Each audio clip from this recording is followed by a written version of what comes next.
पर चढ़ना है तो एक शब्द याद कर लीजिए, सहनशीलता, तितिक्षा। इसको सदैव जीवन में, एक श्लोक गंगा किनारे हमें जीने की सामर्थ्य देता था। जब कभी हमें प्रतिकूलता, दुख प्राय मिलते ही थे तो ये श्लोक, यम ही न व्यथ्यन्ते पुरुषर्षभ सम दुखा सुखाधीरम स्व अमृतत्वाय कल्पते। वो अमृत पद का अधिकारी हो जाता है जो आए हुए सारी व्यथाओं को, दुखों को मौन होकर सह लेता है, वो भगवान को प्राप्त होता है। जहां कोई कष्ट होता, बस यम ही न व्यथ्यन्ते पुरुषम पुरुषर्षभ सम दुखा सुखाधीरम स्वमृतत्वाय कल्पते। हमें सहना है, हमें भगवत प्राप्ति करनी। अरे छोड़ो, इसने मारा, इसका कर्म जाने, सहो, चलो आगे, चलो आगे बढ़ो। भूख प्यास, गर्मी सर्दी, मान अपमान, दुख सुख, ये सब इस मार्ग के यात्री को मिलते ही है। और जो इसको सह गया वो जगत करने वाला महात्मा बन जाता है। वो मम भक्ति युक्तो भुवनम पुनातु, लोक के लोक को पावन कर सकता है जो भगवान के चरणारविंद में अपने चित्त को अर्पित कर दिया। इसलिए दुख ही हृदयत, चाहे जितना दुख पड़े प्यारे, किसी से मत कहो, किसी से मत, चुपचाप मौन होके सह जाओ। तुम्हारा स्वामी विधान करके तुम्हें दुख भेजा है तो बहुत बड़ा उसमें कोई सुख है। वो मंगल भवन है, तुम्हारा मंगल होने नहीं दे सकता। दिखाई दे सकता है कि अब अमंगल हो गया हमारा, अमुक अमुक अमुक, कुछ नहीं। धैर्य पूर्वक अपने मार्ग में सीधे चलते रहो। उसका विधान आया है, वो दुखद हो या सुखद, सुखद है तो हर्षित मत हो, दुखद है तो शोकित मत हो, आगे बढ़ो। देखो ये अध्यात्म है, ये कमर कस लो कि इस जन्म में मुझे इस भव समुद्र से पार होना ही है। ये जो कमजोर दिल के होते हैं ना, अनुकूलता जहां मिली तो बोले जब से हमने भक्ति शुरू की सब काम चकाचक बन रहे। ये भक्ति का फल नहीं है, भूल मत करना। ये तुम्हारे सुकृत चल रहे हैं इसलिए है। और जिस दिन दुष्कृत का फल आएगा उस दिन भक्ति करते हुए भी कदम रखना मुश्किल हो जाएगा, पग पग पर तुम्हें दुख मिलेगा। ये सिद्धांत को समझ लीजिए तो कभी आप निराश नहीं होंगे, शूरवीर होकर आगे बढ़ते रहेंगे। जो हमारी भक्ति ये नई फसल है और इस फसल की जो आनंद वृत्ति है वो भगवदानंद है, ज्ञानानंद है, अखंडानंद है, प्रेमानंद है। वो ये भोगानंद नहीं है, विषयानंद नहीं कि भगवान की बड़ी कृपा जो चाहो वो भोग मिल गए। ये सुकृतों के फल है। ये सुकृत और दुष्कृत दोनों को यही नष्ट कर दो और निकल चलो भगवान की परम धाम में, जहां नित्य सेवा सुख का आनंद सहचर्या ले रही है। श्रीपाद कह रहे, संतर्जयस ताड़यन, कोई मुझे बहुत डांटे, भर्त्सना करे और ताड़यन, पिटाई भी कर दे, मुझे कुछ कभी शिकायत नहीं करनी प्रभु से। देख रहे हैं ना, वो उन्होंने विधान किया है ना कि इसको पीटो, तो हम चुपचाप पीट लेंगे, किसी से नहीं कहना।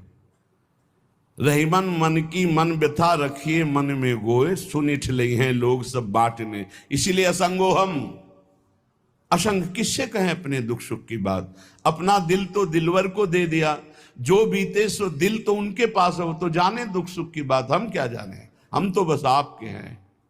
मौन, अपने विषय में न सुख की बात करे न दुख की, मौन। बात करे तो प्रभु की करे, नहीं तो मौन। मान लीजिए अगर ये मौन आप धारण कर लेंगे तो निकल जाएंगे माया से, नहीं तो किसी की निंदा कर देंगे, किसी का ऐसा कटु वचन बोल देंगे, परुख वचन बोल देंगे, भजन छीण हो जाएगा, भजन करने की वृत्ति नष्ट हो जाएगी। सैकड़ों लोगों के प्रश्न है कि पहले भजन अच्छा होता था अब नहीं होता।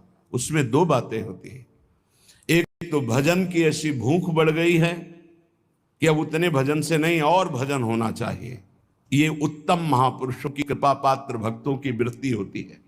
और एक होता है कि आपसे बन गया, कुसंग हो गया, इस कारण से ऐसा।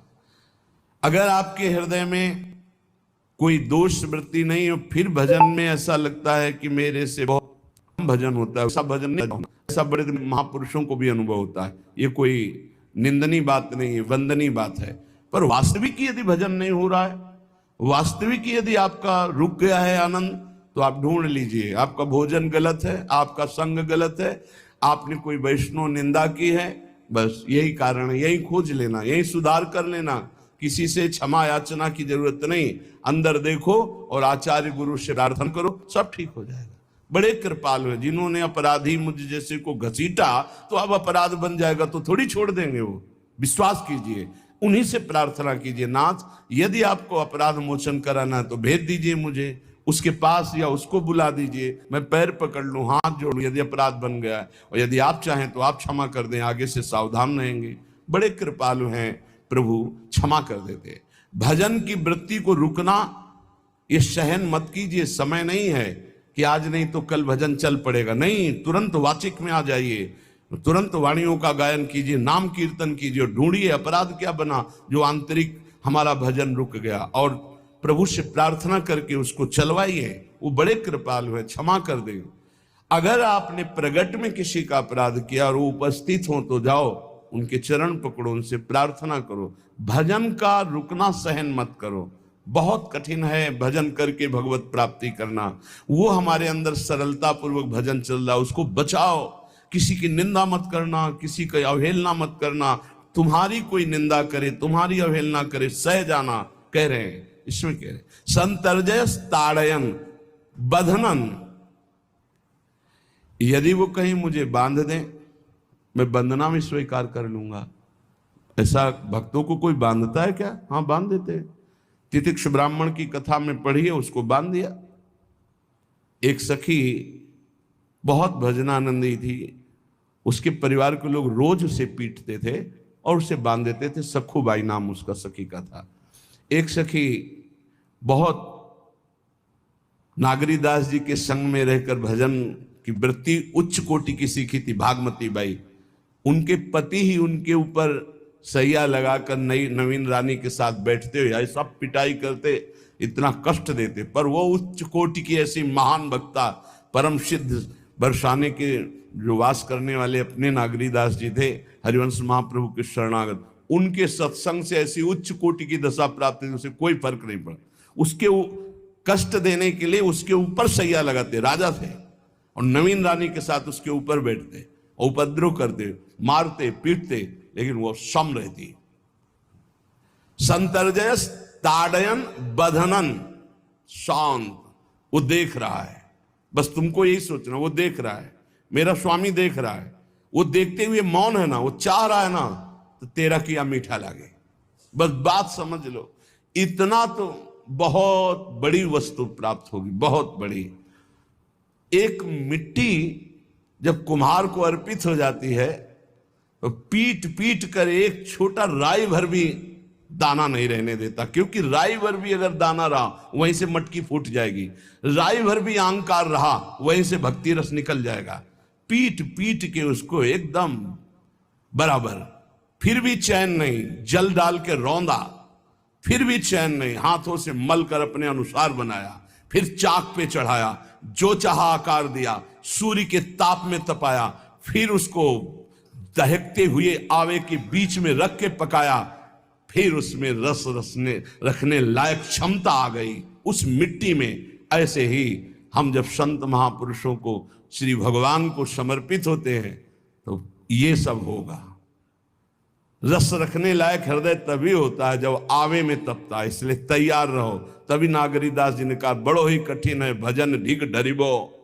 एक सूरवीर योद्धा की तरह जैसे उसके अंग घाव से युक्त होते हैं, वो कदम पीछे नहीं आगे ही बढ़ाता है, ऐसे भजनानंदी चाहिए। चाहे मुझे चोर कहा जाए, पतित कहा जाए, गाली दिया जाए, मुझे मारा जाए, बांध लिया जाए, तो भी मैं भगवान पर दोषारोपण नहीं करूंगा। मैं यही निश्चय करूंगा, प्रभु मेरे देख रहे हैं, जोई जोई प्यारो करे, सोई मोई भावे, उनका विधान परम मंगलमय है। अंतः क्लेश मतीव दुस्सह तरम प्राप्नोति नाना विधि। मुझे अंदर से भी बहुत पीड़ा दी जाए, काम पीड़ा, क्रोध पीड़ा, लोभ, बाहर से तो ये दिया जाए और अंदर से भी ये दिया जाए, तो भी हे प्रिया जो आपसे नहीं कहूंगा। प्रेम में कभी शिकवा शिकायत नहीं होती, ना इष्ट से और अपने प्रीतम के विधान से दिए हुए कष्ट को हम दूसरे से, धिक्कार है हमारी प्रीति को, प्रीतम सहावे और मैं दूसरे से शिकायत करूं, नहीं। हर विधान आपका सो। ये प्रेम है मस्ती का, ये लज्जू पंजू ऐसे काम नहीं है इनके। ये देखते हैं पैर धर के, अगर गर्म लगा तो हटा लेंगे, मत रखना गर्म ही गर्म है। और छाती मजबूत करके कि आग पे चलूंगा, तो पैर रखोगे तो चंदन हो जाएगा आग में भी। पूरे जीवन की बात कह रहा हूं, पूरे जीवन की। सोचो उस समय जब 13 वर्ष की अवस्था है और घर से निकले थे, कोई साथी नहीं है, कोई समझाने वाला नहीं, और आज इतना जीवन हो गया इसी यार के सहारे हुआ है। इसी यार, ना 1 रुपया कभी था, न रहा है और न रहेगा। प्रेमानंद का 1 रुपया नहीं है, प्रेमानंद की एक वस्तु नहीं, ना रहा ना रहेगा। हाँ, प्रेमानंद की सब वस्तुएं हैं, ना होते हुए भी पूरा विश्व मेरा। क्यों? प्रेमानंद भगवान का है, भगवदानंद को प्रेमानंद कहते। वही संपत्ति जीवन भर एक ही साथी रहा है। और हे नाथ, ऐसी कृपा करना, अब दूसरा साथी बने ना। अब आओ तो मृत्यु रूप में ही आओ, और किसी रूप में मत आना। साथी हो तो आपका साथ हो। सर्वहरण करने वालों में मैं मृत्यु हूं, बस उस रूप का इंतजार है। आओ उस रूप में और समेट लो अपनी लीला। बस कभी किसी से शिकायत